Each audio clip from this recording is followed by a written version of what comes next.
Labor Day weekend is here, and that signifies the beginning of the end of the motorsports season around North America.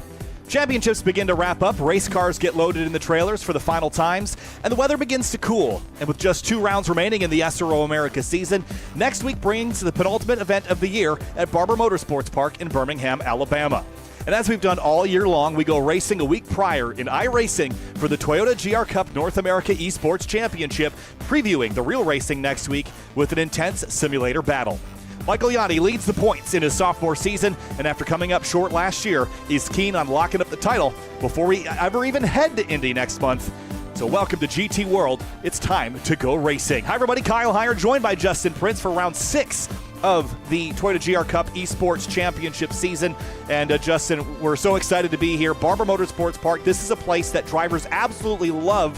It's like a roller coaster racetrack. Relatively new to the racing sphere, only the second year that SRO has gone here. But before we go racing in real life next week, we're racing in iRacing with the championship battle about to wrap up, quite honestly. Yeah, Michael Yanni's in a great position to be able to try and, at the very minimum, be extremely comfortable for Indianapolis with how things can go. About 45 points unofficially with drops is that points count category coming in.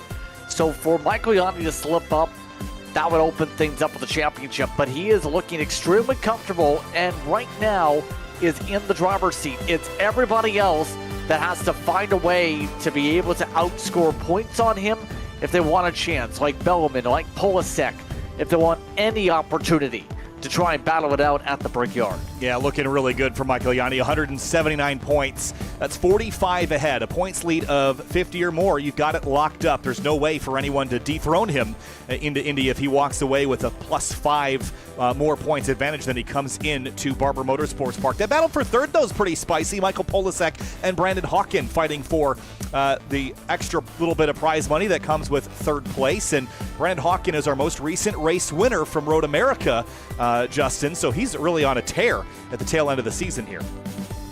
Yeah, he's found a lot of momentum, has been a consistent driver for the most part as well when it comes to hitting his marks all season.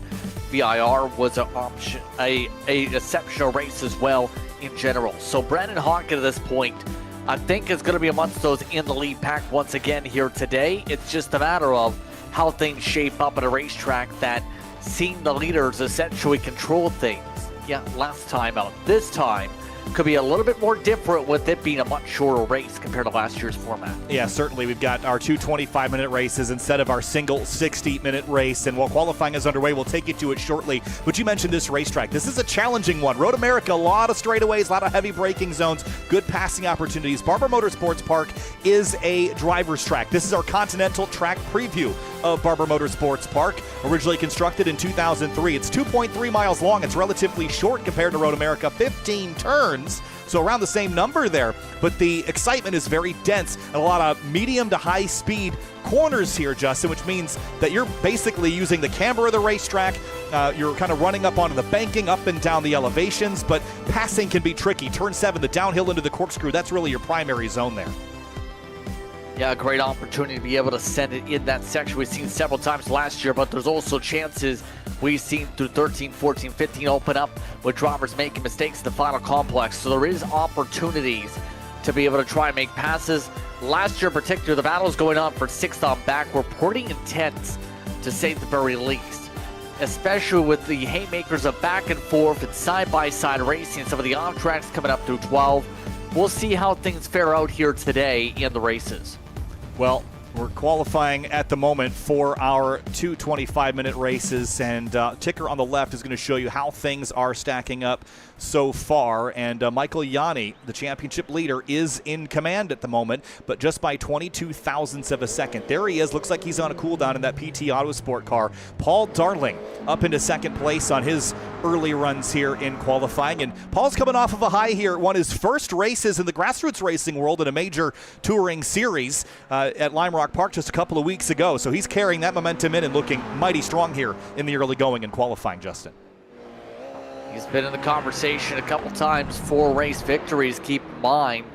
So far, he's only 12th in the point standings, but he's had a few top 10s, has had top 5 speed, arguably, all throughout the campaign when you think about it. It's just been the matter of staying up at the front in the conversation, and in a couple cases, being able to just qualify up towards said front to give himself an opportunity. So Darling seems to be doing a great job to be able to throw himself into said conversation here today, as he doesn't look like he's happy with the lap.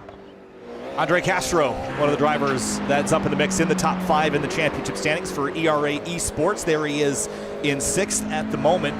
He's been one of the drivers that's challenged for wins this year, but has come up short every single time. He's entered 9 races, and 7 of those were top 10s. 5 of those were top 5. So he's been in the conversation, but again, just on the outside looking in here in qualifying behind Yanni Darling, Håkan Polasek, and Cameron Martineau for ST Racing Esports. We were just talking about the Continental Track preview previously. These drivers have to be very careful with some of the curbing areas. Castro riding some of those curbs in particular to gain a little bit of ground to the left side of the racetrack previously. You see it right there. Just trying to get it aimed right. Keep a straight line in particular in 7, 8, and 9. Gets you set up pretty well through 10 and 11 as long as you don't get it on track with the left side tires through 7 and 8. So there is so much preciseness needed to just hit your racing line and be able to be fast here without using up all your incident points or really invalidating your qualifying lap. Yeah. Big curb jumps there for Andre Castro. That's going to be an invalidation like you just mentioned. It's a hard impact into the Armco on the left for Andre Castro. So he's going to throw that lap away, unfortunately. And there's lots of places to make mistakes here. And you documented the curbing, how smooth but tall it is. We saw this here last year in the real world with the first time the GR86 Cup Series ever came here. Will Robusto hammering the curbs in this corner in particular, turns 11 and 12. Just huge jumps. The curbs are smooth, but they can upset the chassis. These cars are compliant, Justin, but you can't get reckless with them. They do extend the racetrack about 5 or 6 feet in some places, so you've got to be aggressive and make sure you're using all the road. I go Cologne, I believe we're looking at, in fact, here, just trying to get things tested here for the most part. You're right, because it's so easy for these drivers when it comes to how much this car can bounce around on the suspension, get shuffled around and have a hard time be able to keep grips with the racetrack. So it's such a balancing act. If you want a chance here to contend, is take a look at this on the replay. Yeah, this is down in turn 1 here, Justin. Sorry to cut you off, but this is one of those big curbs that we talk about that can send your car airborne, and you have to be aggressive with them. But look at the air the car gets over that section. Yeah, it picks up your car basically and back hops it around on top of those TGRNA design struts. Now, I think the rest of the field just about has finished things up, except for Michael Montello, who I know was dealing with technical issues before today. Happy to be able to see him break on through after sorting out what was going on with his sim with the help of Michael Yanni. Yeah, again, just trying to sort out a couple issues, and lucky to get in here just in time, get some practice laps in. And we talked about this being sort of a driver's racetrack, Justin, and what that means, you see a big curb hop and a wiggle there over the crest. What that means is that, you know, this is a place where you can lap and get into a rhythm and really find pace, but actually racing and getting passes done, overtakes, can be a challenge here because you end up in a lot of single groove areas of the racetrack where finding an advantage requires you to go offline in a heavily banked corner, and sometimes that will slow you down. So qualifying is really important, but Montello isn't really going to get a good lap in here. Even his best is only good enough for a 1:37.890. It's only 1.5 off the leader, but that's dead last. The front is really tight at the moment. There are 9 drivers within half a second right now. Yeah, keep in mind, Bellman amongst those who, remember, needs to try and outscore the 23, down in the 8th position on that pylon. Not having track position to start off these races is going to be absolutely disastrous. Keep in mind as well, 1 second off the pole, Camden Hibbett, we've seen have contending speed early on in the campaign, way down to the bottom half of the field. So some shocks, to say the very least, here in this qualifying session, where some of the contenders will have to make up a lot of ground here in the races. Yeah, Camden Hibbett is one of the drivers that always gives us a unique inside look at his heart rate and things of the sort. Have a look here. Wrong button. There we go. His heart rate now 78 BPM at the moment, and this is after qualifying. You know, he typically is around the 70 to 85 range, but we've seen him in the 140s, 150s, and things like that. So starting 18th, I bet you that'll come up a long, long ways. Really fun to watch. We'll tune in with Camden's heart rate a little bit later in the race there in his number... what number? 32, excuse me, the Hibbett Racing car. So, down to the racetrack here. We're going to get your starting grid underway in just a moment's time. But weather so far, about 76 in the air, 102-degree track temp. That's slightly cooler than we've seen in practice and qualifying, Justin. Lots of drivers saying they were struggling with understeer here with this virtual racetrack today. I wonder how that'll be impacted by a slightly cooler temp and a bit of a breeze out of the north, 12 miles an hour. Yeah, curious how it's going to impact things. Potentially a lot of turbulence in the corners per se, and will be interesting in terms of where the directions match up in terms of how much headwind you get down the straightaways.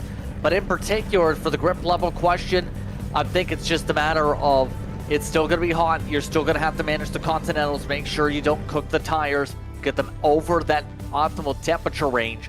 Have to make sure you are careful around this track today. Yeah, one more look here at the Continental Track preview before we get rolling. Again, 2.3 miles around here. The track folds back on itself a number of times. I mentioned turn 7's a good passing opportunity. So is turn 5. Up over the crest, really deep lunge on the brakes into that hairpin, but that is a trouble spot. We saw a lot of incidents there last year with people getting desperate. Once you get down to the corkscrew there, turns 7 and 8, then you head up through 9 and 10, the first of the two chicanes, then turns 11 and 12, the second chicane. Both of those areas can get you in really big trouble if you try to go through the side by side. You have to get in there as single file as possible.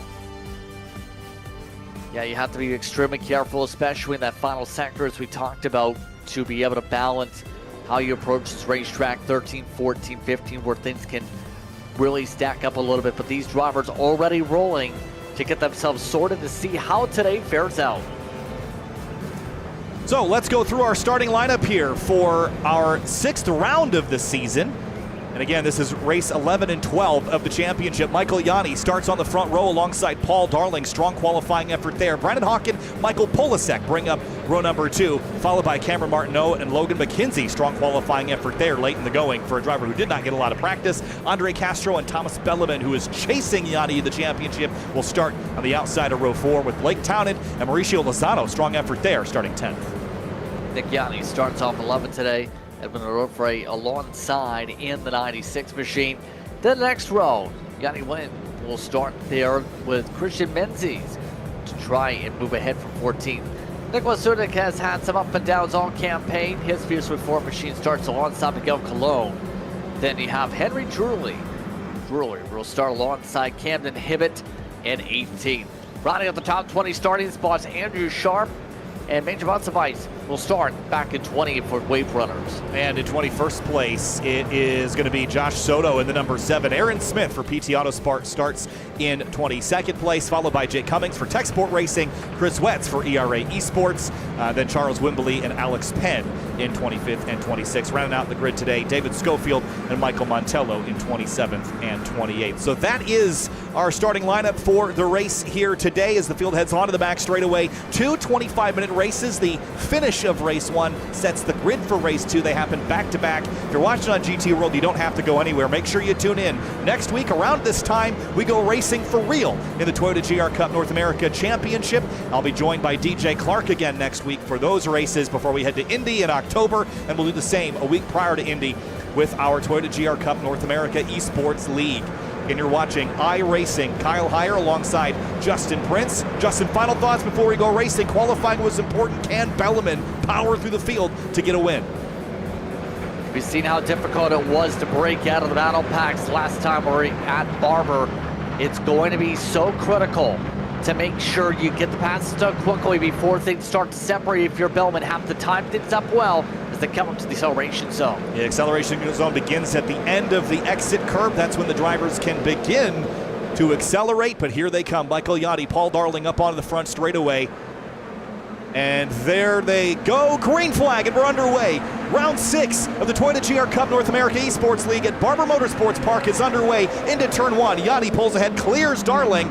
They charge on through. So far, so good as they make their way into turn 2, the long right-hand turn that plunges you downhill up to turn 3. Yeah, Great start for Yanni to control things as they make their way through the opening sectors. Obviously, still a great chance for Hawken with him having the overlap here. Has to make it stick in the corner. We've seen how difficult it was last year to try and make moves here at times.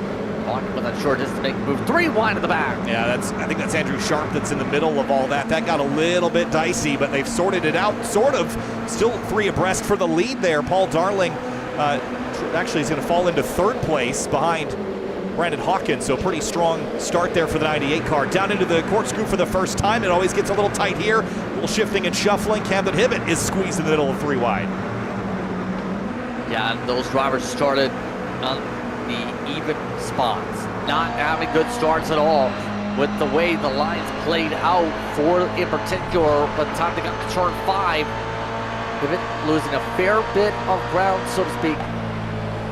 Still 17th per se, but right now is just trying to make sure he stops the bleeding, gets into a rhythm here, try and find a way to make some passes since this isn't that wide of a racetrack per se to make some of these moves. Yeah, really good lunge up the inside there at turn 14. That's a common thing. If the driver's in front of you track out wide to enter that turn, you can sneak up underneath. Blingle on the curb, and he's going to send Sudik sliding across the racetrack. Major amounts of ice, dodges and weaves. Everybody scatters, and they miss him. Wow. Just defines the past 2 seasons when it comes to Sudik, unfortunately. Just seems to have bad luck strike every single time he's had decent track position. All is quite simple. Hibbett hit the curves, wiggle to the left, takes Sudik with him. Some drivers extremely lucky that he didn't slide up in a path. What a dodge. That was great work there by Major amounts of ice. That could have been a lot worse than it was. So great work there to dodge and weave past that. Charles Wimbley, Jake Cummings trading spots. A little contact behind, and Chris Wentz is in the gravel. Yeah, the elbows starting to come out of the back of the field, to say the very least. 25th. Wentz was running last time through, but the thing is, Wentz did kind of miss a braking zone here by a mile. Yeah, and that was not close, and it got Michael Montello wrapped up in it as well. And when we cut back live, you're going to see Michael Montello's got some left front damage. Doesn't look severe, but it's not going to help, that's for sure. So it's been a disappointing season for Montello. As we go back to the front of the field here, Michael Yanni has not pulled away. Hawken is running him back down, and with such a strong surge at Road America, including his first win of the season, Hawken is quickly approaching 3rd place in the championship. Another win here would solidify that. Just has to control this race, quite simply. Keep it calm, keep it precise. Don't make any major mistakes. Be able to secure things. But Hawkins doing a great job keeping up with them line to line. First laps at full speed come on in for reference. And the speed difference within a couple of thousandths of a second.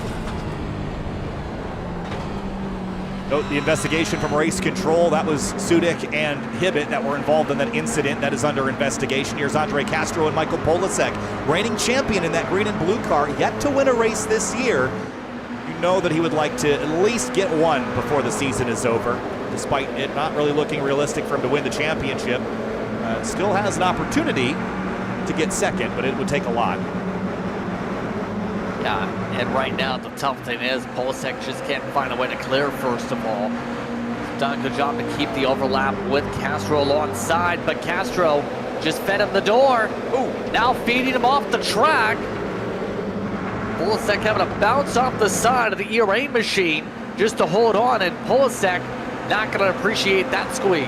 Yeah, that was a little bit argy-bargy there, as Calvin Fish would say. Here comes Cameron Martineau on the outside, then the inside as they cross over, and Polasek's got to stop the bleeding because here comes Logan McKenzie as well. And see Polasek now just tucking in behind even Bellarmine. He might even have a slowdown to bleed off. He did. Wow, that's going to be frustrating. Yeah. That's because he cut the corner, remember. We talked about having to avoid off tracks in that section. Technically, you end up gaining a time advantage if you shortcut to the grass. In this case, Polasek, that squeeze in the side-by-side gave him the slowdown penalty. Yeah, right there. That's 4 tires off to the inside, and he had established overlap, so I'd be curious how race control views that, because it wasn't just like they rubbed fenders and that was it. There was a penalty applied, an automated penalty that can't immediately be cleared. So maybe he could have argued, Justin, if he just kept going and got a black flag, that he could have argued to get that clear because he was muscled off track. So we'll see. But he's already given the time up. Unfortunately, he'll have to fight it back. Story trying to launch, and you see some of the drivers in the pack like Belmondo. Oh, hold on one sec. Polasek just got into Blake Townend for a second, Kyle. Just about turned him, trying to go for a send up to the corner. Got the overlap again, and now Polasek's losing even more spots. Yeah, this is going the wrong way for Polasek here. We'll go back and look at it again, but gets a little bit more space to race on the downhill this time, but there's the contact you were just mentioning. Here's how it happened. Goes up the inside of the 57. That was a little bit of a late lunge, and they're just going to tangle right there on corner exit. Launched up a little bit off corner exit, trying to track out, and that ends up causing more time loss, and all of a sudden Polasek isn't even in the top 10 just about here. Fountain's gone. Nick Yanni was amongst those that streaked on by with all the passes to be able to get around that green and blue machine. All this is wow. Leader's not running away this race. So far, everyone's staying pretty close in the lead draft, at least amongst the top 7. Yeah, this is sort of what we saw last year, where the racing was physically very close, but once you kind of got established, it was really hard to find an advantage. I don't think we can overstate how competitive and how fast these drivers are. Every time we've had a driver from the Real World Series join us here in this, they always end up towards the tail, and it's not because they're not talented. It's just because these drivers have maximized their pace so much that it's very difficult to outperform them in any way, even if you're a fellow esports competitor. So, you know, they're just on a very level playing field here. They are running a custom fixed setup, so you can't have any setup tweaks or anything to find an advantage. It's all down to the driver. But again, you know, to find an advantage when everyone is so close is really, really tricky. And that's why this has been so compelling to watch. You know, there's not drivers getting a 15, 20-second lead and running away with it. Yeah, I was about to say, when I was at Road America, to be able to work on the PA side there a couple weeks ago, got the chance to speak with Weston Workman. And we were talking a little bit about the sim racing side because I mentioned, oh, I did the eSports series. And we talked about how tricky it was for him to be able to get the consistency that the sim racers immediately are able to set and be able to perform and qualify and be right on the speeds, since that's one of the major things Weston Workman had worked in last year when he raced in some of the races. Now this year, one of the top drivers in the Real World Series.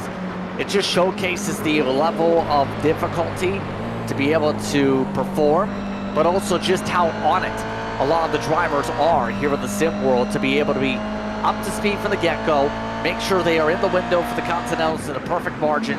There's no room for error if you want to win here. Camden Hibbett. Whoa, look at this fan out on the back straight, or the front straightaway rather. Here's Jake Cummings and Charles Wimbley going to take each other to the concrete wall down in turn 1. That's not going to play. Into the first turn, they somehow leave enough space. Here comes Soto up the inside of Wimbley, jamming his number 7 in any hole that he finds. And Major Months of Ice watching all of it from 21st.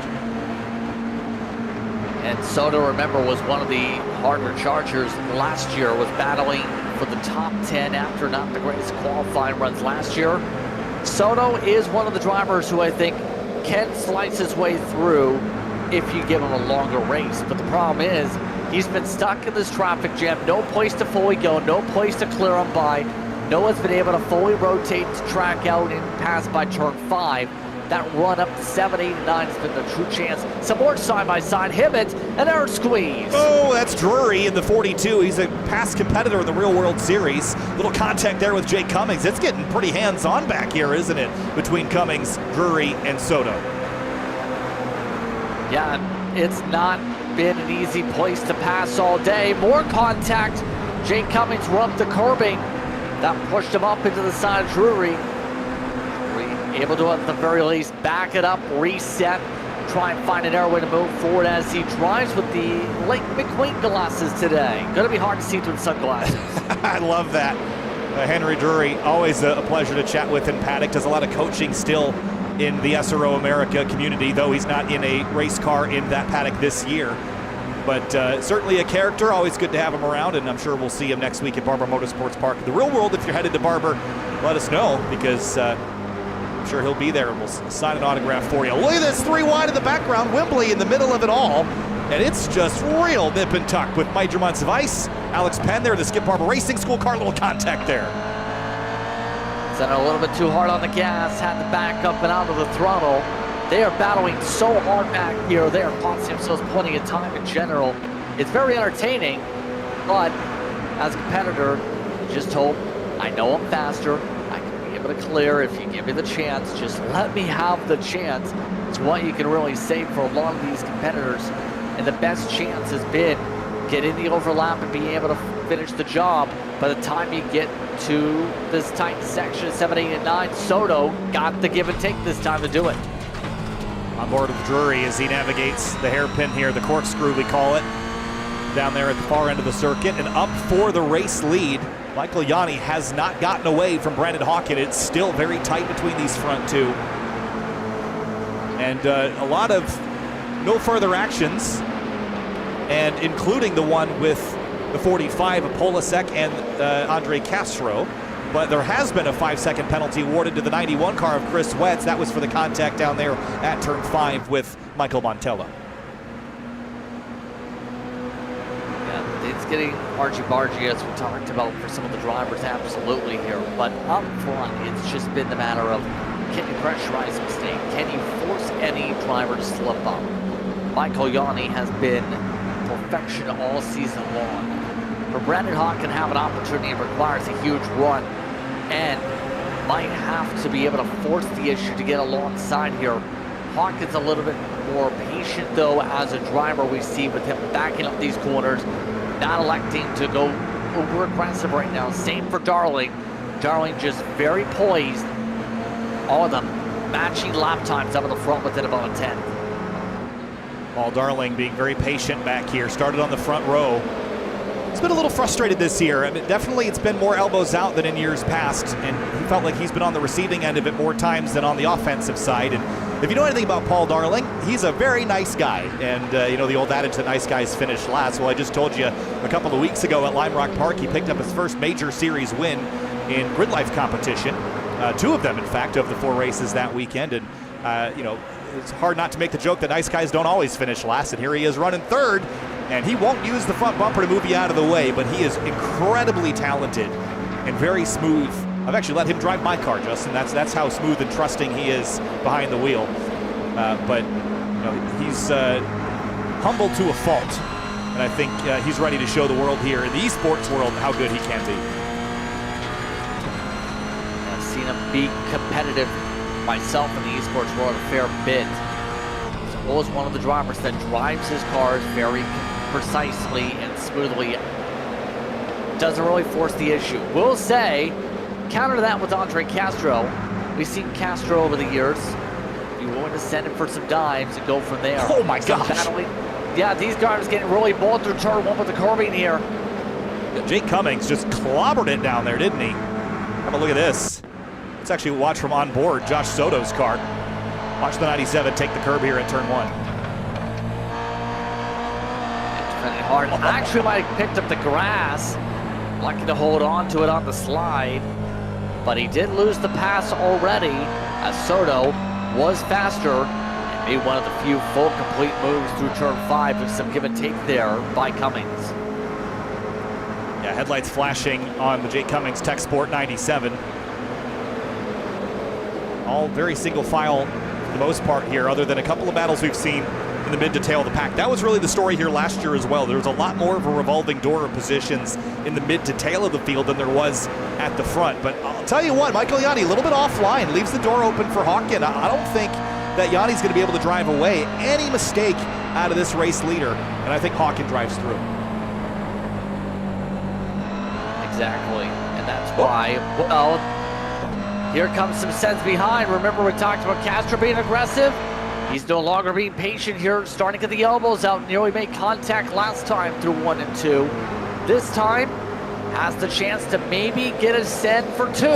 More overlap as there's a bang. Yeah, he's in the grass though, and he can't keep the overlap. If you can stay on the outside through turn 1, you leave yourself the inside for turn 2, which is a very long, almost 180-degree banked turn.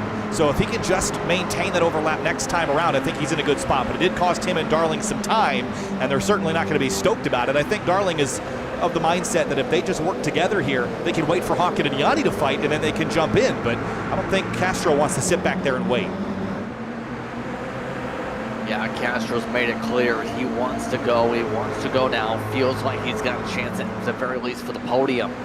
Make some passes with how well he's been sending it deeper into the corner. Just no place to go fully alongside though without risking the car is the tough part. So he's got to be able to take a breath and reset. It's not going to be like this traffic jam still towards the back of the field where you get a side-by-side every lap with the speed differentials. Alex Penn, Major Monsivice, Charles Wimbley, Aaron Smith, all in this scrap back here. This is for about 20th spot. They have not given up since the start of the race, have they? And remember, we still have another race after this. We're only about halfway through, a little more than halfway through race 1 of 2. So you're going to get another opportunity to restart and reset with everyone ahead of you side by side. Now, black flag has been issued to the 32 car. I'm not exactly sure what for, because I didn't see anything come through for Camden Hibbett, but he might have exceeded the incident limit here, and that would be big news for a driver that's charged up through the field. Yeah, he's gotten the elbows out a lot this race we've already seen. Can't tell you last time by, he at least picked up a 4X with some contact to the side of Miguel Colon. But at this point, this kind of signifies what's been a rough round for Hibbett. Has been able to find consistency to break out of the back of the field. And as we talked about, if you start towards the back, it's so hard to move up from said back of the field unless you're very consistent on your marks all throughout the race to be able to make these passes. Can confirm incident limit car 32. That is going to be a drive-through penalty for Camden Hibbett. And pit lane here is pretty slow and long, so that is going to hurt Hibbett in this race. He'll have to try again in race number 2. 4th place is a little bit volatile at the moment.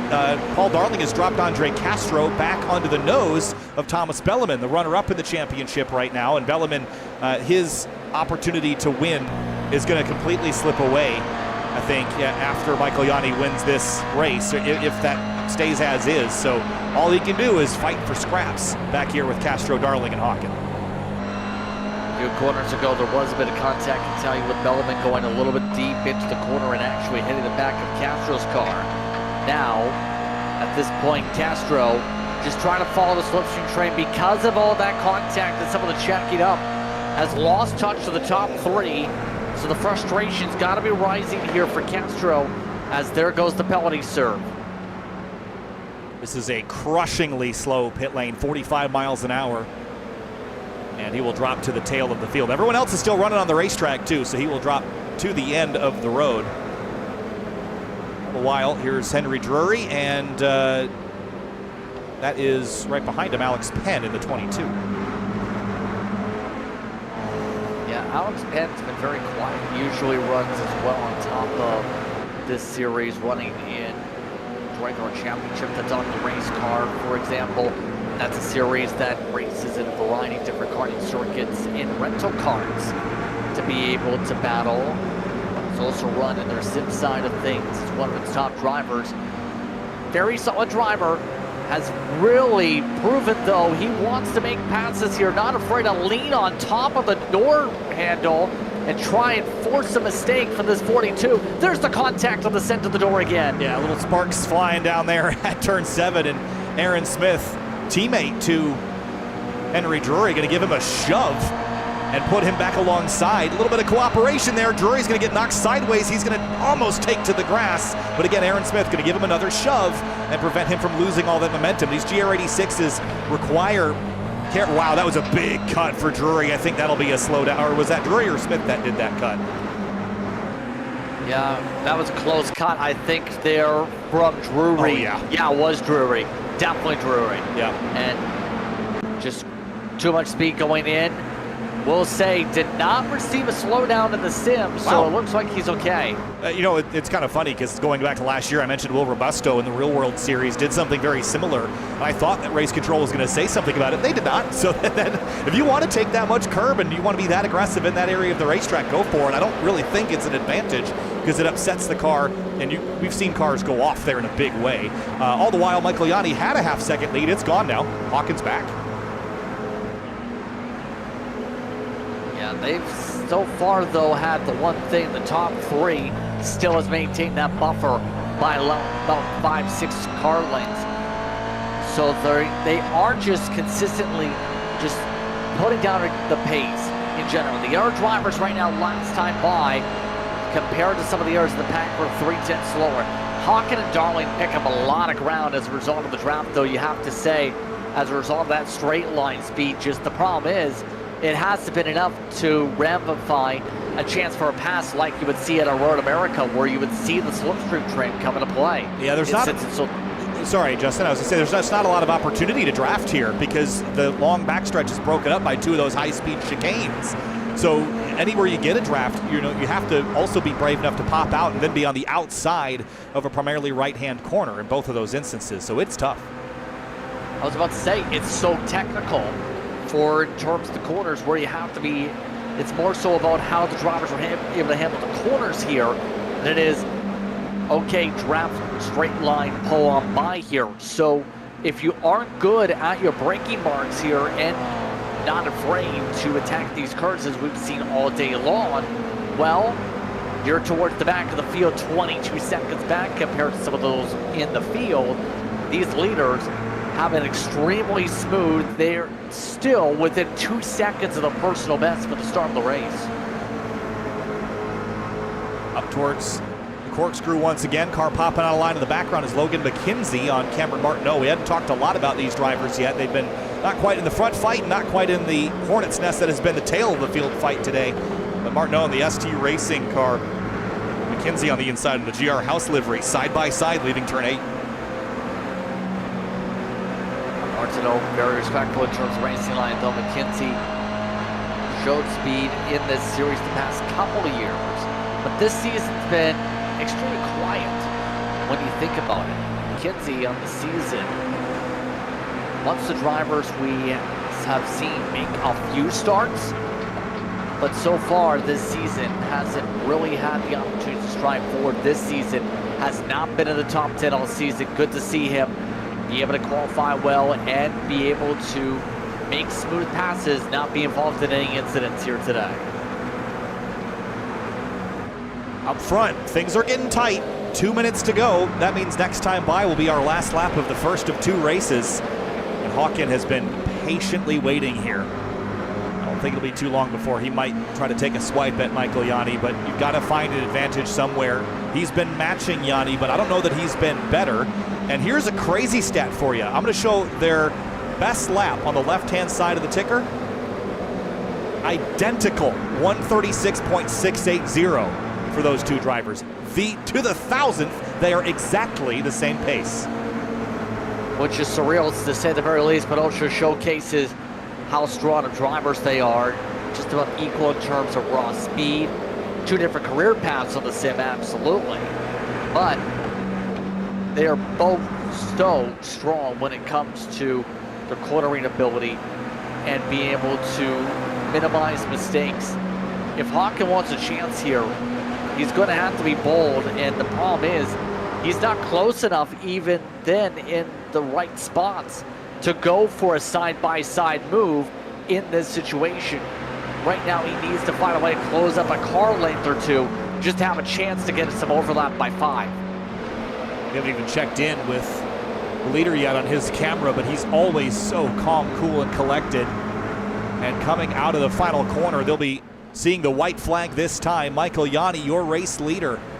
And he has been the dominant force this year. 5 wins of the 10 starts that he's had, and all he has to do is hang on for 2.3 more miles to add a 6th to that number. So far, he's dominated the race, but he's starting to see Hawken try and line things up. Decent spot through 3. Can Hawken make a move? Each time through this section, Hawken has backed up the braking zone rather than trying to go for a lunge. Didn't take the chance there, even though the door might have been open for it. Just trying to see if he can be able to get a good finish here. That was a really good run for Hawken leaving turn 5. He's going to go over to try to attack Yanni. Yanni covers to the right. Hawken swings back to the left, bails out. Yanni's in really deep. Is it going to be corner exit where Hawken finds the speed? A little too tentative down there. He had the overlap but didn't carry enough, hoping that Yanni would overshoot. But Yanni has not made mistakes this year, not significant enough anyway to lose a race like that.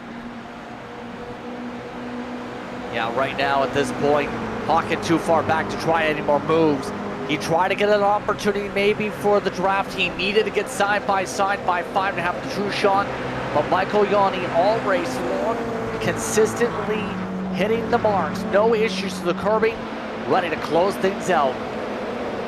One or two more corners. Hawken is close, but it's so tricky to get a run out of these last two corners. He won't get there. Checkered flag, and as he has done for most of the season, Michael Yanni's going to pick up a win. You see the sigh of relief, and that is going to give him a 7-point advantage addition to his championship battle. And again, pending the end of this event, that is going to launch him far enough up the order that he will walk out of here as the champion for the season.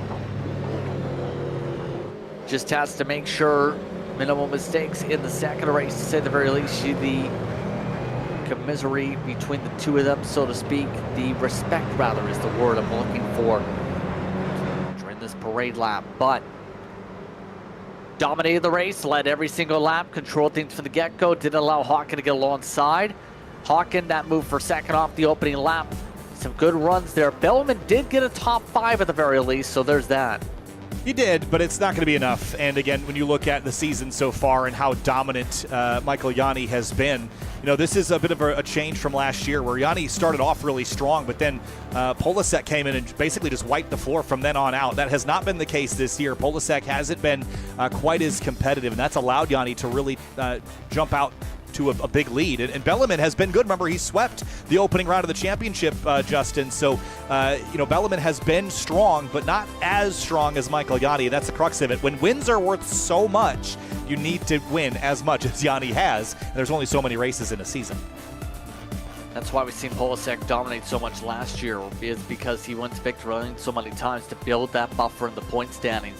And the more you outscore your opponents, the more harder it is to be able to get the right moves to outdo them. Absolutely. At this point, it's going to be the matter of, will we see a response or will we see a slip up from Yanni to maybe open the door for the Brickyard? But it's easier said than done with the way things have gone here at Barber and how much that lead car's been able to control things so far today. I am curious about, you know, once drivers know that Yanni has locked up his championship mathematically, does the way that you race him change? Because you don't want to be responsible for taking out the championship leader, but once he's locked up, go for it. You might as well make the lunge. I think the driver that you count out of that is going to be Brandon Hawken, because he's still fighting for something, third place in the championship, and he's in a great spot with that second place, so he will likely continue to claw up the order. I don't see him taking risks that big. Michael Polasek, though, he knows championship hopes to win are over. Yes, he's defending third place in the title fight, but I think he has to be more aggressive. You know, he was a little aggressive in the last race. It kind of got him into trouble, but at this point, you might as well just go for it at the end of the year here. You know, you've had a great season. You just need to get a couple more race wins. You're not going to do that by being passive. Get aggressive on those starts and make the passes where you know how to make them. Yeah, add your name to the prize pool. Add a little bit more to that, so to speak. Get some victories under your belt. Absolutely here.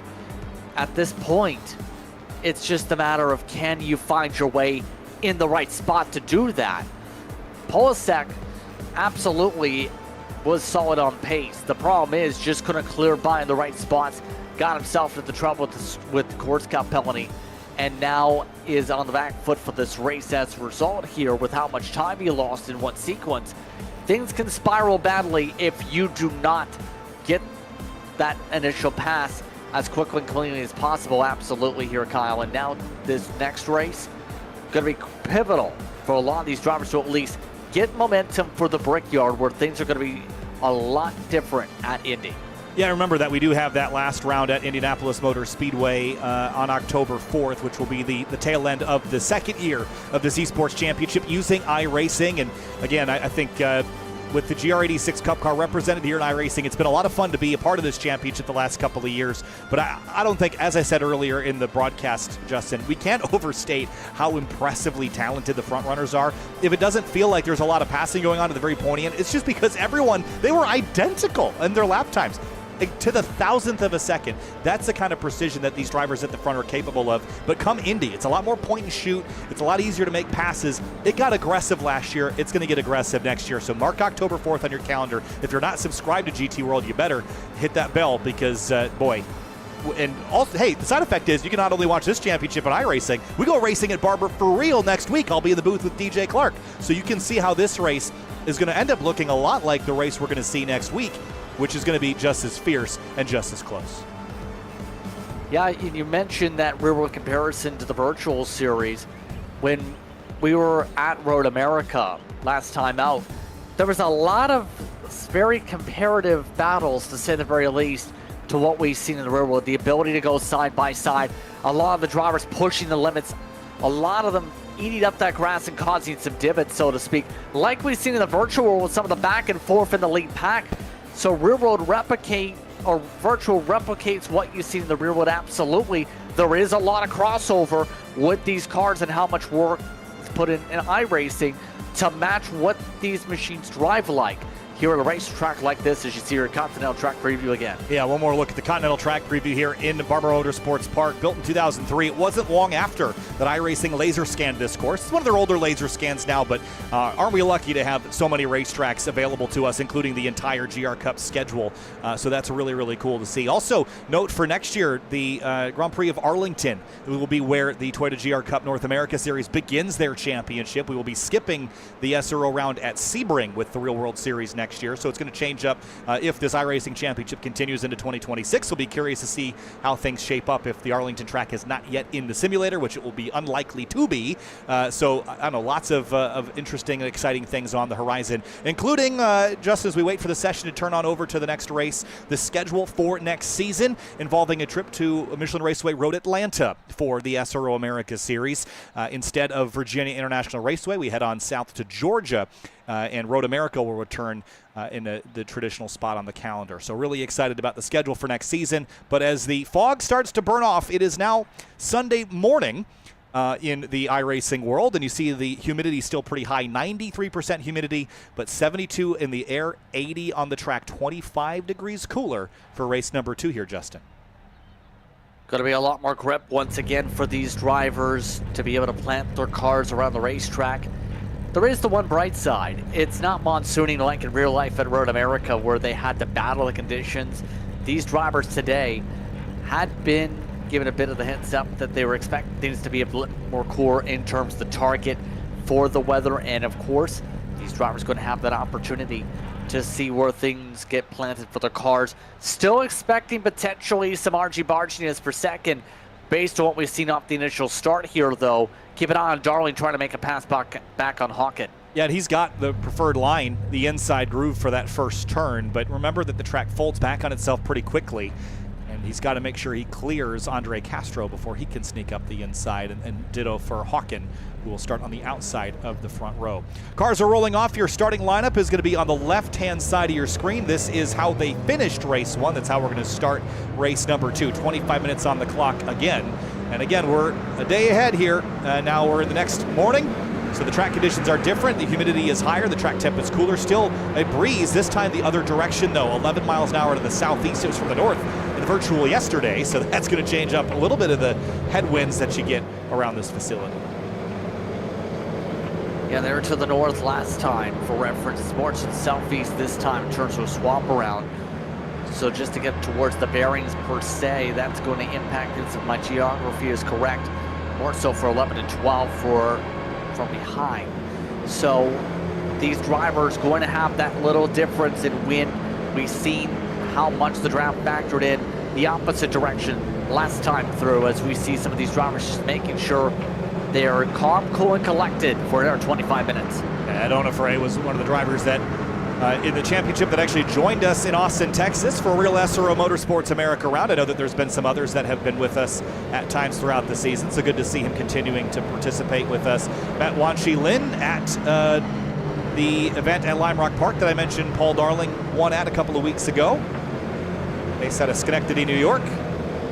So always cool to see people, especially in an eSports championship. Good to remind yourself that there are real people behind these monitors. And we don't get to see all of them all the time, but Christian Menzies rolling falling off 13th in this race. Real people competing from all around the country, all around North America, participating in this virtual championship for cash prizes and the notoriety of winning a national eSports championship. Branded by Toyota and SRO. What a great privilege it is to be a part of it, Justin, as we get down to the last couple races of the season. One more race here today and two more on October 4th at the Indianapolis Motor Speedway. We'll say the one thing, too, about this series is just how connected some of the drivers have become as a result of this series, being able to socialize and be able to showcase their talent. Just the opportunity to be able to connect with drivers from across the world. I know there was a lot of people who met up with the Real World Series last year. Now, this year, they get ready to get things back again here at Barber's to come up to the start zone. Remember, at the end of the curve is when they can begin accelerating, and Michael Yanni, Brandon Hawkins sharing the front row. Race 12 of the season in round number 6. Green flag, we're underway. The Toyota GR Cup North America Esports Championship. And again, Yanni with a nice, strong start. And Hawkins clears Paul Darling for second place. That was important. And here comes Andre Castro up the inside of the 55.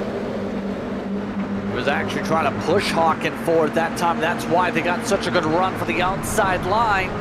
Castro doing exactly what he needs to do, but Darling, at the very least, will have that preferred group 4-5 to try and get the overlap back to at least stop the bleeding. Hold on to the top 4, just has clear and does. Good job on the track out. Yeah, 3 wide back there. Christian Menzies, Mauricio Lozano has had a pretty good round here in that number 18. Remember, he started the season off at Sonoma in a big crash that brought out a full course yellow, so his season really has had a lot of ups and downs. Right ahead of him, little contact there with Wan Shi Lin as they charge on through. And then Blake Town and Michael Polasek, big door slam there. Polasek chases the car across the road. Again, getting bold. He's made contact with Townend already this round. Just got the chance with the side-by-side coming off of 5. Didn't want to back out of it. Try to hug the curbing, took it too straight of a line. And now, as the race leaders try and settle on in, the field tries to figure out a way to make some moves. We know Castro does not want to stay still like the others. How about a bold move to the inside? Oh, here comes Castro for second and gonna muscle his way. A little contact there between himself and Brandon Hawkins. Careful, boys. And that's gonna allow Darling to take a big run onto the front straight. He'll go driver's right. I like this move. Like I said, if you can maintain the overlap here, you'll have the run into turn 2, and Thomas Belleman's gonna try to follow Darling, but he can't. Whoop. Oh.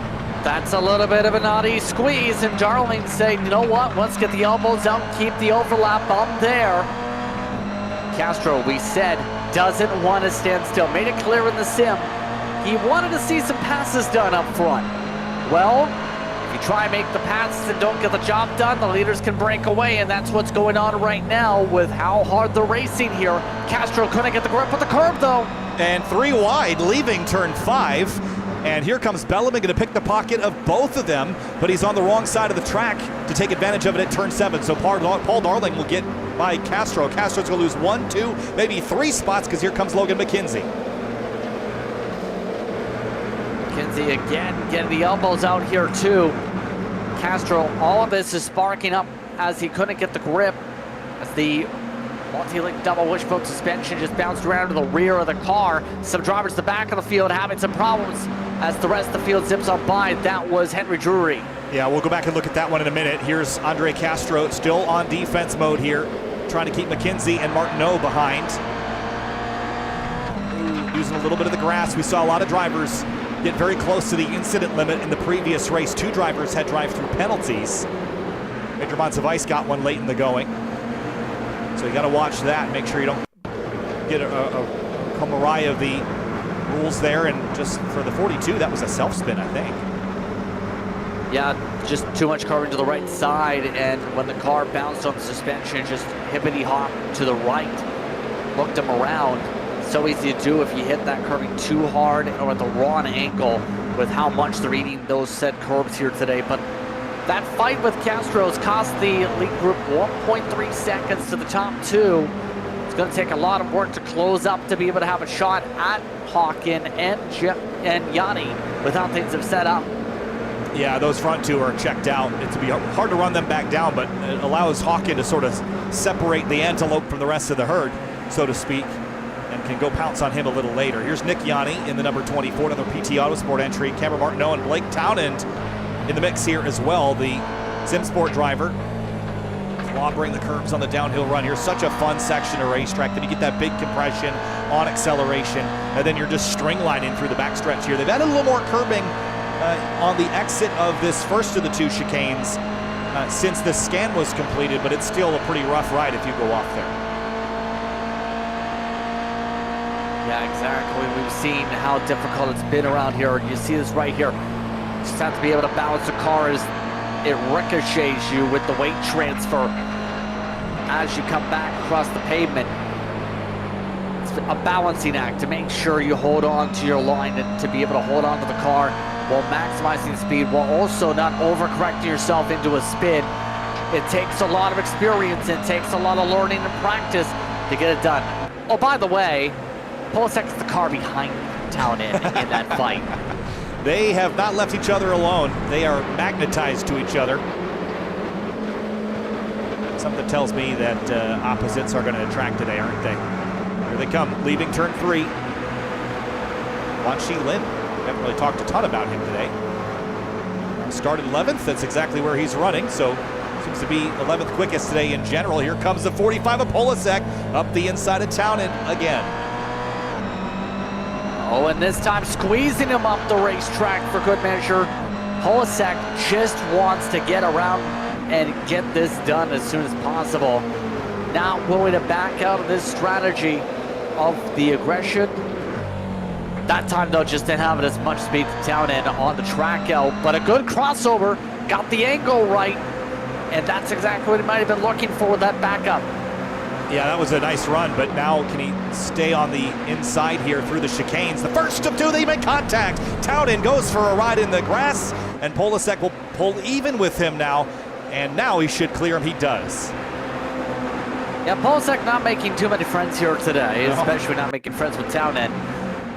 Yeah, he had the overlap for a good straightaway and a half, but still. Ran across the curbing, angle just took him back out, had the lean on the door. If that was single file, would have been no issue in terms of the racing line, but in that side-by-side, the margins are so much thinner, and at that point, good effort by Townend to be able to hold on to the race car. Now, Townend looking to try and see if there's any chance for a move back here. They've lost ground to the leader. Yeah, it wasn't intentional by any stretch, but again, how many times will these two bounce off of each other before one of them gets tired of it? But again, their race control's watching it, keeping an eye on it. Again, side-by-side contact, as long as no one goes for a spin, is generally looked at as racing, but once it starts to become front and rear bumpers, then things get looked at a little bit tighter. And you got to make sure everyone's got room to race too. That's part of the rules as well.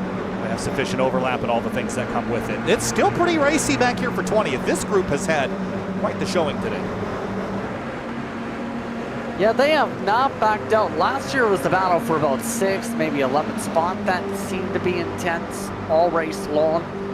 Here's towards the back of the field just because the speeds are not just so equal in terms of the overall pace, but they aren't as consistent. Not to insult those drivers, so to speak, but it's just been where someone slips up, you open up the door for an air pass, and there's been a lot of slip-ups at times for some of those drivers to open up the doors for some of the errors.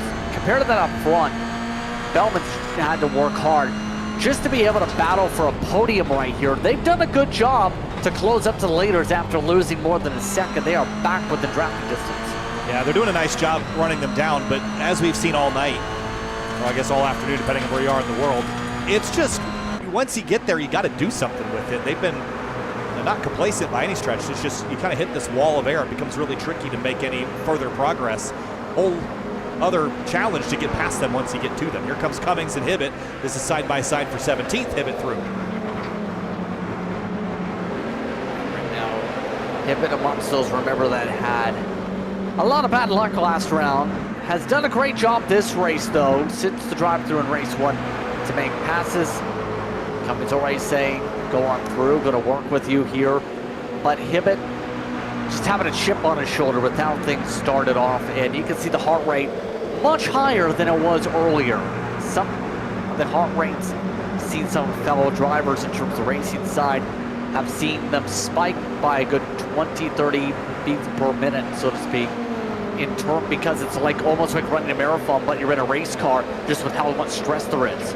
I've seen Kevin Hibbett. I mean, he does this in a lot of different series that he runs. I've never seen it higher than about 140, 150. Last time out at Road America, he was just at, or maybe it was at VIR. He was pegged to the limiter, just absolutely excited behind the wheel. And he normally is very calm. So even 122 is pretty high. I've seen him race in intense battles and sit there at 95 all day long. So he's really in it right now, working very hard even to run 17th. That's how competitive this is. He's an incredibly successful driver in a lot of one-make series in the real world. He's part of the Racing Prodigy program, has been successful there. So again, just a young talent coming up through the ranks and making his name known in the virtual world as much as the real one. Doing a stellar job here today, as you said. In terms of his sim racing career, just has hundreds of wins when you look back in terms of some of that short track racing ability as well. Such a solid driver once again. But Polasek, one of the top drivers into the series in terms of this type of racing with what he's done in the sim. Still trying to make passes. Cameron Martineau not making it easy on him, trying to block the line, force Polasek to work for it. It's a slightly better dig out of turn 5, though. If you do that, you can generally get overlap by turn 7, but this is where drivers seem to defend and protect because the next turn is a significant right-hander. Looks like pops out, but not enough for overlap. Watch the dig he gets out of 8 as well. He's earlier to throttle than a lot of drivers here, but Martineau, strong defense.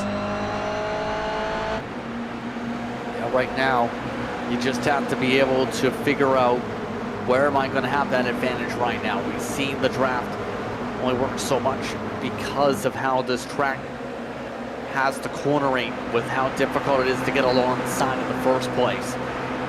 So it's just a matter of, can you force Martineau to overthink a corner? Try and get those footsteps behind. Try and force a slide up out of the corner. Right now, Martineau drifting his way a little bit. Able to get a plan out of 15, though. Got lucky that those types of slides can open up the door for Polasek. Not quite there into turn 1. He'll sit on it instead of going for it, but I want to go back and watch this. Watch his right front tire. You pointed it out. Watch it turn back to the left right there, just a little bit. So neutral to get the car rotated. That's why these GR86s are such great race cars. They have near perfect weight distribution front to rear, and they're on a Continental tire, but it's not very wide, so there's a lot of maneuverability you have on the limit where the rear will step out and you can drive it with your right foot. And that makes them really fun to race, and that's why the real series has been so awesome, and how the simulator car here at iRacing is such a great representation. Here comes Blake Townend to the left. We're going to try 3 wide down the backstretch. Not quite. Yeah, again, just no chance to be able to get alongside quite yet.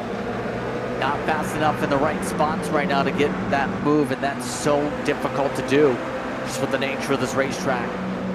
Polasek at this point just needs a chance to be able to reset, get things lined up. This time should get at least a chance for a move. Going to be a bold one if he's going to be able to stick it with just that small amount of overlap, though. A tough math all around the outside, but now he's on the inside for the next handful of corners. And Blake Townend might want to follow him through, and he will do just that. Turns in really sharp into turn 14, and he's going to try to get underneath Polasek. He does. Not sure that's going to work, though. Just couldn't get the angle right because you have that option to get side by side with 15. Have to check up for the going to the outside of 16. How about offset 3 wide, though? Yanni Lynn does not want to wait. He wants to leapfrog these drivers. Tough to do. Contact into 1 with the 38 ST Racing car. Mauricio Lozano, Christian Menzies all in this fight as well. This is great stuff back here, just outside the top 10 now. This is for the top 10, rather. Yeah, elbows out still for Lynn, but Martineau just does not want to lose a top 10. He wants to get himself top 10 for the stats. But also keep in mind, Lozano's doing a very solid job at all this. Martineau starting to make mistakes, though, with how hard he's pushing it just to hold on. I think a lot of drivers can find this place frustrating because you find yourself on defense a lot more than offense. As soon as you get knocked out, it's, you know, equated to short track racing at Martinsville. You get knocked out of the groove, Justin, you get knocked back the entire field. You just can't get back on your rhythm, and I think that's sort of the similar thing here with Barber. We've seen Lynn, we've seen Martineau, we've seen Polasek kind of get knocked out of their groove, and it takes them a couple laps to get it back, and then you lose a couple spots in the meantime. But then it seems like no one else ahead of you will make a mistake, and you don't get the same opportunity to overtake. It can be frustrating. Absolutely. It's just about, can you get the job done once you do get the overlap at this point? By the way, top 6 queued up for the race lead still. At some point, it's the question of, can Hawken break the bubble of being at the top of the consistency window and not being able to get that edge here to make a pass? He's had chances in 5 throughout the day today, but hasn't really taken them. Just been biding his time all throughout this one. Something's got to give if he wants to try and get one of these race wins today. Well, something's got to give, and I think it has to be, to some extent, his patience. Now, you don't ever want to egg on drivers and say just go for it, but he's been close enough that if he were to make a send, I think the car would stop. The brakes on these things are unbelievable. The Continental tires help them slow down really, really fast. They do have Bosch ABS, so these cars will stop at a very, very late braking point. And there are some corners that you're not completely on the binders, like down here into turn 7. You're not mashing that pedal to the floor. There's braking capability left on the table. And at some point, I think Hawken is going to have to get brave and you know, maybe put himself at risk of contact and a penalty. But I think playing nice guy back here is only going to work in an ideal scenario. And that's where Yanni makes a mistake. We haven't seen him do that yet. Yeah, and that again should be no surprise for a driver with World Championship experience in the iRacing sim, as one of the better drivers you can find on said sim in the first place. He is the one driver with the World Championship license in the session here today, and just has been able to drive like mad. He's only had 1/10 of fall off, if that, here in this race, Kyle. He has been that on it. He just set his personal best lap, and we're on lap 11. Oh man, that's really impressive. Really, really impressive. With 8.5 minutes to go, though, you have to start thinking about Indianapolis. Think about the end of the season. How about 3 wide into turn 1? No, Wetz is off in a big way. Huge crash at turn 1, and that car is destroyed. And we just checked in just in time to see 3 abreast there. That car took a big lick. Yeah, that car is absolutely decimated. Needs to get going here. I think he's going to try and drive it back with all sorts of scraping. Going to be lucky to be able to do so at this point. That started for a good while. That battle, it seemed, through those sections, as we see some of the angles here. Wetz tried it from the outside after getting the run in the first place, with Penn getting checked up. A little bit of air in between, and just ends up correcting him right off the contact. Yeah, we've seen a crash very similar to this in the real world. It didn't actually end up with a big impact, but I think it was Mia Lovell here last year. Oh gosh, that was huge. That got tangled up in a very similar way. So unfortunately for Chris Wetz, that'll be the end of the race for him, and end of his round 6 run. But it was just getting very racy back there for positions late in the going for this one. And Hawken, Darling, Belleman, top 6, as you pointed out a couple laps ago, just waiting for somebody to make a mistake. Yeah. It's so tricky to be able to get a pass done 3 wide in the first place in that section. Oh, Hawken. Yeah, bit of a mistake there. Pushed too hard. Didn't lose any time really from it, though. Just picks up a 1X, and at this point, Darling not really making him pay for these mistakes. Something might give eventually here, more so for second, if he makes any more mistakes like that. Yes, indeed. Darling saying, I'm going to take a risk. Missed a bit of the apex, though. Yeah, but I think you got to. And Darling's going to slip up a little on exit. I think you have to take that risk. And now they just can't decide who wants to go fourth. Bellman wants to go through as well, but this is not how you win the race. I think Paul Darling's maneuver was what I wanted to see out of Hawken at the tail end of race 1. That big lunge of the promise of slowing it down rather than the knowledge that it will. But Darling just back on power a little too soon. The rear end walked on him, and he lost the ground. So Hawken back to second, and they've lost 7/10 to the leader. Yeah, well, they're still not done yet. That's McKenzie. McKenzie tried it on the outside yet again with all the argy-barginess, but at this point, he needs to figure out a better plot point. By the way, Castro, who wanted to make all these passes all race long, has just been kind of stuck in quicksand since then, hasn't been able to get himself on track from 5th spot. It's been that difficult to pass up here, but we're down to an estimated 4 laps to go. This race has been blistering up by. It has been, and running out of laps, running out of opportunity. Here's Jake Cummings fighting tooth and nail back here for position. And hold that thought, Andre Castro, McKenzie side by side again into one big lunge from Castro. He's going to use up McKenzie into the grass. McKenzie on the brakes a little later into turn 2, and he wants it back. We got to slow down maybe in the final corner that set this up in the first place. Castro not willing to back down all race long. We've seen this. If you go side by side with him, he is not willing to give it up easily. Will squeeze out a little bit, but also try and keep it clean. Look at the crossover though. Castro carried too much speed trying to plant the inside. That was really well done there by McKenzie. Now they're going to run into each other on the backstretch. And they're just leaning into each other now. Someone's got to give. McKenzie gives on the entry, but will he run down here and try to over or under on the exit? Doesn't have the momentum to do it. That was a half a lap pass in the making. At that point, McKenzie had to give it up though, because is it worth rubbing paint the entire straightaway just for 5th spot? Like to see it our day. He's got a better chance at 12 at this rate if he's able to get alongside, just couldn't get the overlap. Forced Castro to shallow up his entry to 11. And that's going to put Castro off a little bit at the exit of 13 as well, but I don't think this battle's over just yet. We're running down the timer, and the patience, clearly, between these two as well. Yeah, I think the patience has continuously gone there, as I believe may get a warning here for Castro in that situation with how aggressive things have been in this fight. Right now, at this point, he's gotten the warning officially in the sim about the contact there. He's lost touch to the lead group.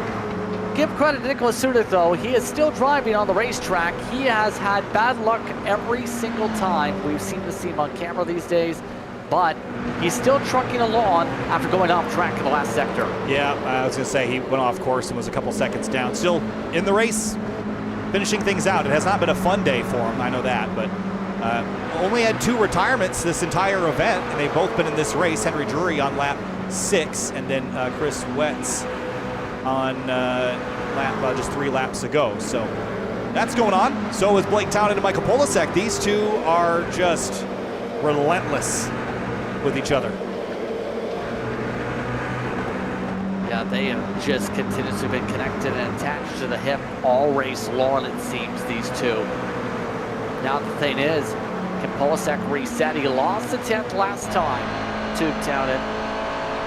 We also have Martineau that's just in the popcorn seat. He's still holding on to 10th despite all the pressure all race long. This Smith 10 race eSports entry has just shown its poise to be able to at least try to hold out for at least some points on the round here, coming to 2 to go. Yeah, it's interesting to watch where he gets his runs. You saw them leaving turn 12 there. He built a big run on Polasek, but not really much you can do with it. Kind of run up to the back of the car, and then what? So that's kind of the challenge of Barber Motorsports Park. There's Andre Castro and McKenzie going back at it again. We knew this one wasn't over, and it's not. Now they're getting checked up with the race lead. Gonna get interesting soon. Still some of the others getting interesting in the back of the field. Those Miguel Colon just trying to get top half of the field finishing order here. Just been trying to bide his time. Colon's been stuck in this place all race. The 87 still has the better speed in the corner, and you can tell that bottom of the racetrack for those with for the lead. Sorry, it's on. Battle's on for the top spot here, and Hawken had overlap but gave it all up very quickly. Here comes Starling. We got to go back and see how that was formulating while we were watching Onofre take on the drivers at the tail of the field. He got overlap on the backstretch. They charged each other down into the hairpin here at turn 7. And look at Darling. Oh, he just kept it on course. That was as close as we've seen, though, to an overtake for the lead. That was the first time Hawken went side by side for the race lead. In fact, all weekend long, got the run, just couldn't make it stick with how tight of a line Yanni gave him. And now that's going to potentially secure things for Yanni on the gap. Polasek still battling to get around some of these other cars as they take some rough lines. Soto trying to make up some ground on this pack. Yeah, it's getting really racy back here, but the white flag is out. Hawkins saw his opportunity. I think that might be it, unless he can make some magic happen and gain 6/10 of this final lap. That's a lot to ask on the last lap of a race with how tight things have been, but he did show a chink in the armor on Yanni. Things are getting challenging, to say the very least, right now. Hawken may have used up his one opportunity a lap too early to have a chance. But now, it's just a matter of can he hold on to second, because Darling is trying to go for a move, forced the mistake, nearly got there, door slam shut. Watch Belleman leaving turn 5 now. Does he give a shove to Paul Darling in the closing stage of this race? Doesn't look like it yet. Don't think there's going to be really a shove for this spot. Want to keep it clean here. But at this point, Darling not getting the run he needed, pushed a little bit too wide, got tight with understeer. Well, PT Autosport and Michael Yanni have been incredibly successful this season. The battle continues for second, and that has been the storyline of the year. Michael Yanni last season was the championship leader until we went to COTA, where Michael Polasek snuck a win away from him in the closing stages of that race and went on to win 7 more races en route to the championship. Michael Yanni this season is not to be denied.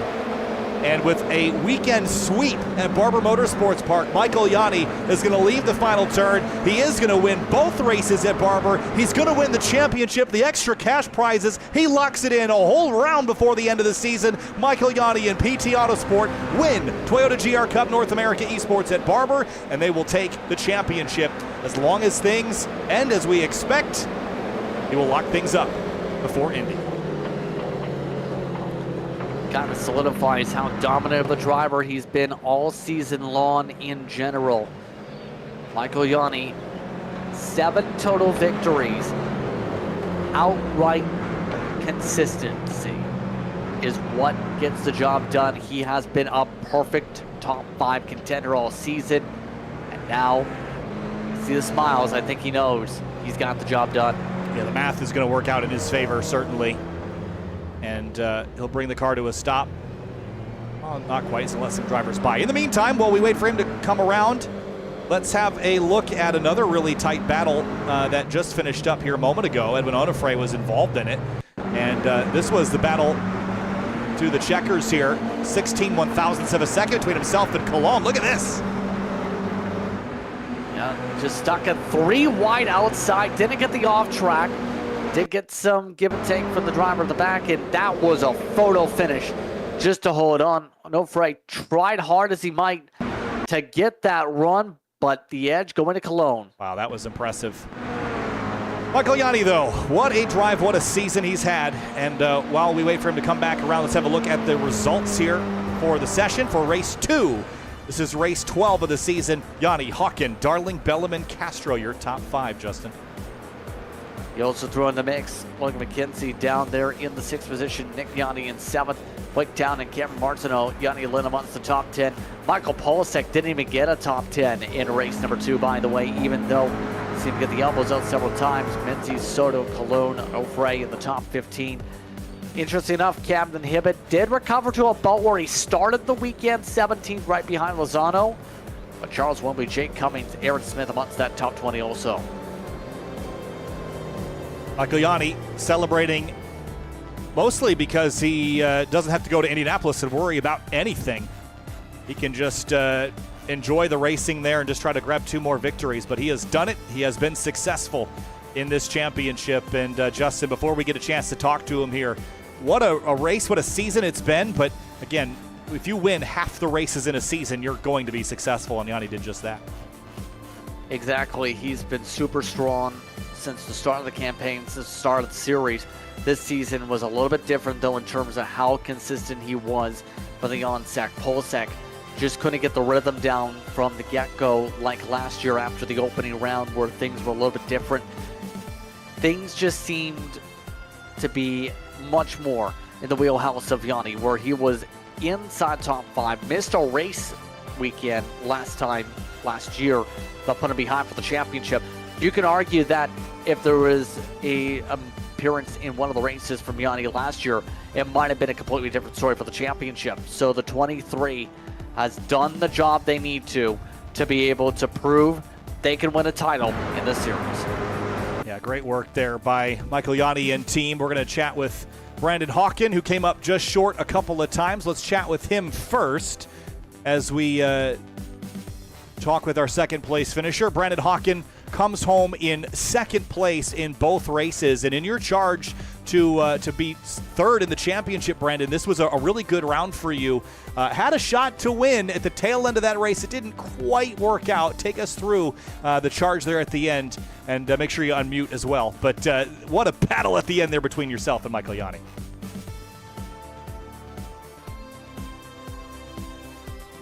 Oh, he's telling us to hang on. We'll get him sorted here in just a second. We're not in any rush.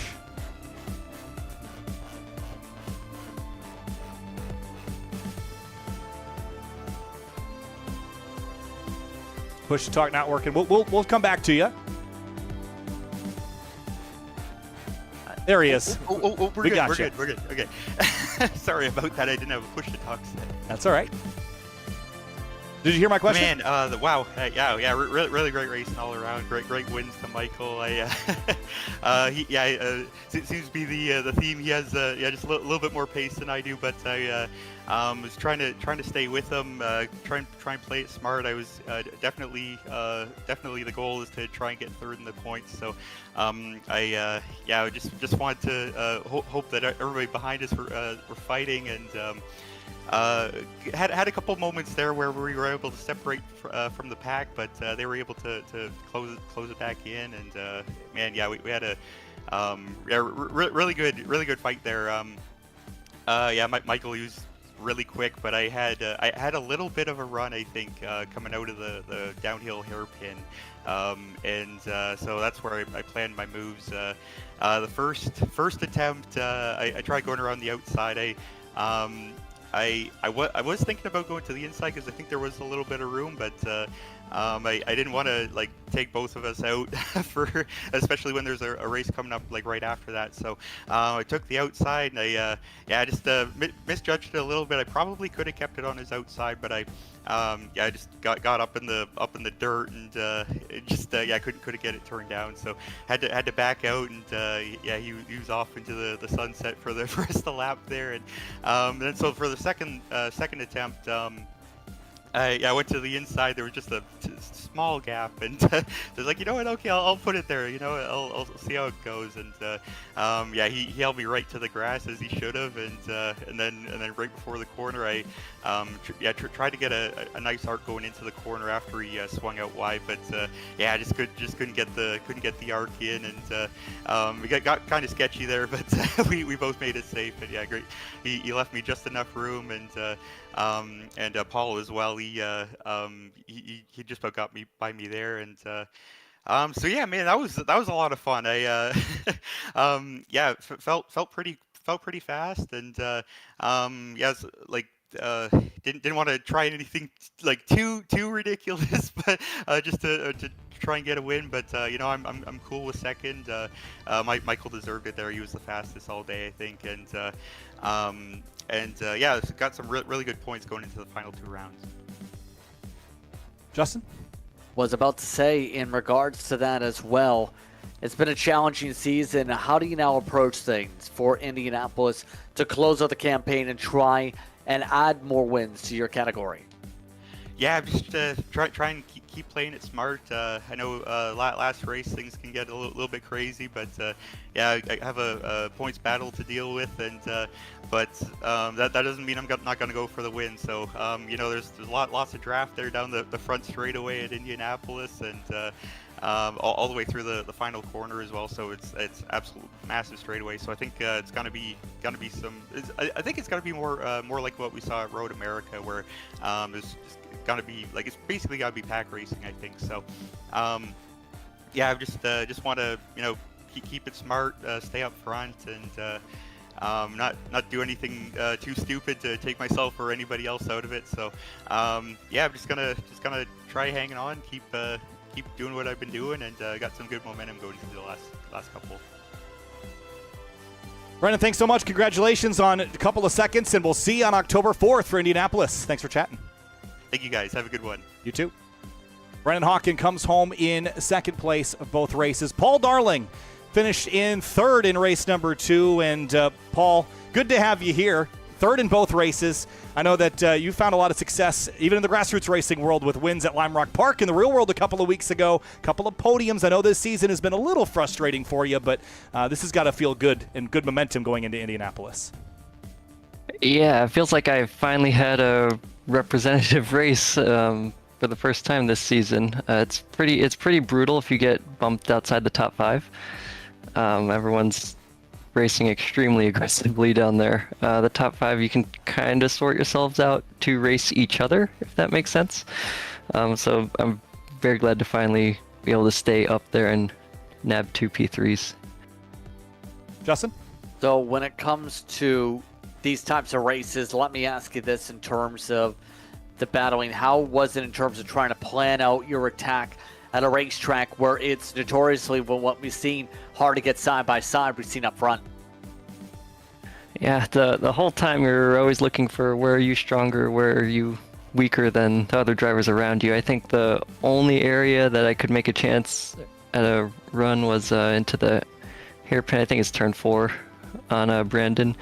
But you make one move, and then you kind of suffer the effects of, if it doesn't work, you're suffering the effects of that and trying to catch back up for the next 10 minutes, essentially.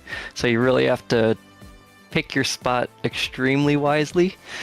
And I tried it there. I think I got 2 shots at him, but it just didn't pay off for me there. But it was great racing. Paul, thanks so much. Congratulations, buddy. 2 podiums, and we'll see you at Indy here in a couple of weeks. Good luck. Yep, thank you very much, guys. Thanks. All right, let's chat with Michael Yanni, driver of the number 23 PT Autosport GR86. And Michael, this has gone well, I have to say, this year. And this championship in general has put you in a really, really good spot. 7 wins on the season. That is half of the races that we have to race. And so with that, again, pending any penalty from God knows where, even race control said, I don't think there's anything that would warrant one at this stage. 73-point advantage, which means that you're the champion. Locked up before we head to Indy. You've done it. Cash prizes, the notoriety of winning a national eSports championship for Toyota. Congratulations, Michael. What a season. Yeah, thanks. I don't know. I'm kind of overwhelmed, I think, with how the season's gone. Every round continues to surprise me, I would say, and the results I'm getting.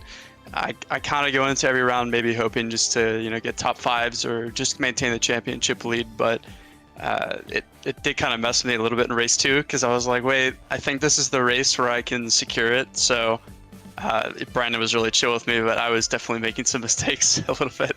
I was like, come on, I need to lock back in, but I think overall this season has given me a lot of positive feedback. I've learned a lot about the car, but also how to kind of perform in these high pressure situations. So I think that's the biggest takeaway for this season. Outside of that, both races today was kind of tooth and nail, really hard to overtake here. So I'm very glad that I was up front. But, all things considered, I think that Brandon kind of pressured me enough where I was always looking in my mirror, kind of like, is he going to go in the second to last corner? Where is he going to try to go for it? So, he was really clean with it, but we had a little bit of good racing there at the end. So, yeah, just looking forward to Indy and chilling out, I guess. Michael, also, I want to say before I let Justin ask you a question, 1.6 average finish in 2025. What do you make of that stat? I I hope that I can maintain that stat now that you've told me that stat. Well, Because good luck. that's a pretty Anything sick other stat. than a first, or actually anything other than a first, ruins that. So, good luck, I guess. Oh God. Okay. All right. Well, we have the objective then, I guess, for the final round. But I think that one's going to be really hard. I think it'll be closer to Road America in terms of draft and kind of swapping like that. So, looking forward to it. But also, like, it's nice to have a chill round. I can show up, do what I can, but kind of no pressure. So, yeah, really, really happy. And of course, thanks to everyone at PT Autosport, all the guys that have helped me over the season, anyone who supported me in the chats, etc. Like, I do see it all, so I really appreciate it. It keeps me going. Justin? We'll say one more thing in terms of how things could go here. Overall, how would you describe, in general, what we've seen throughout this championship in terms of the difficulty in the first place to make sure you bumped up your consistency? Because last year you were consistent but didn't have as many victories. This season things turn around. How would you describe that competition level on the way to this championship? I was thinking about it actually in the first race. I remember here last year it was a 3-car breakaway after like 10 minutes or something like that. And it was really daunting to look in the mirror even at the end of the race and still see a train of 6-7 cars behind you. So the competition itself is so much higher than it was last season. And I think mentally I kind of tried to focus on more of, okay, how can I just drive the best rather than focus on, oh crap, I gotta beat all these other guys on the field. And I think that mindset shift has been able to like let me lock in a bit and not focus on the other guys, but it's tough, man. Like they're always there. They're always one mistake away, basically. So yeah, competition's crazy, and it's really good fun. Michael, thanks so much. Congratulations, and we'll see you at Indianapolis on October 4th. Thanks so much, and congratulations once again. Great. Thanks, guys. Thank you. All right, Justin, wrapping things up here from Barber Motorsports Park. What a season. We're not done yet, but the championship's wrapped up, but we still have another round, and that is at the racing capital of the world, Indianapolis Motor Speedway on October 4th, right before we head there for real. I love Indy. Indy's a great place, but we've still got a whole other round of action, and the fights elsewhere in the field are pretty fierce. Yes, still lots of opportunities potentially in the point standings. We'll have to see how things shake up in the unofficial standings. Will say you still have the battle for second. Bellman going to have to try and hold on over Brendan Hawking. You have Polasek in a good battle with Andre Castro unofficially for the 4th spot.